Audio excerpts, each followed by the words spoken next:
بسم اللہ الرحمن الرحیم، اللہم صلی علی محمد وآل محمد۔ آج کا ہمارا سبق ہے مکتوب نمبر 74۔ مولا امیر کائنات علی ابن ابی طالب علیہ السلام نے فرمایا، جو حضرت نے قبیلہ ربیہ اور اہل یمن کے مابین بطور معاہدہ تحریر فرمایا، اسے ہشام ابن صائب کلبی کی تحریر سے نقل کیا گیا۔ یہ ہے وہ عہد جس پر اہل یمن نے، وہ شہری ہوں یا دیہاتی، اور قبیلہ ربیہ نے جو شہر میں آباد ہوں یا بادیہ نشین، اتفاق کیا ہے کہ وہ سب کے سب کتاب اللہ پر ثابت قدم رہیں گے، اس کی طرف دعوت دیں گے، اسی کے ساتھ حکم دیں گے، اور جو اس کی طرف دعوت دے گا اور اس کی روح سے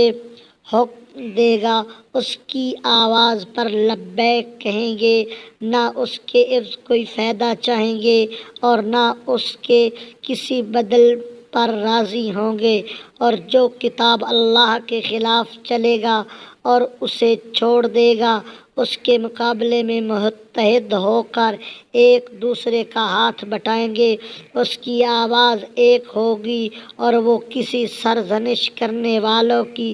سرزنش کی وجہ سے، کسی غصہ کرنے والے کے غصے کی وجہ سے، اور ایک گروہ کے دوسرے گروہ کو ذلیل کرنے کی وجہ سے، اور ایک جماعت کے دوسری جماعت کو گالی دینے سے اس عہد کو نہیں توڑیں گے، بلکہ حاضر یا غیر حاضر، کم عقل، عالم، بردبار،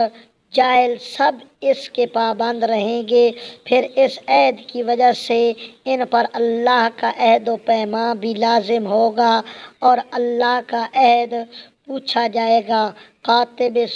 سطور علی ابن ابی طالب، اللہم صلی علی محمد وآل محمد۔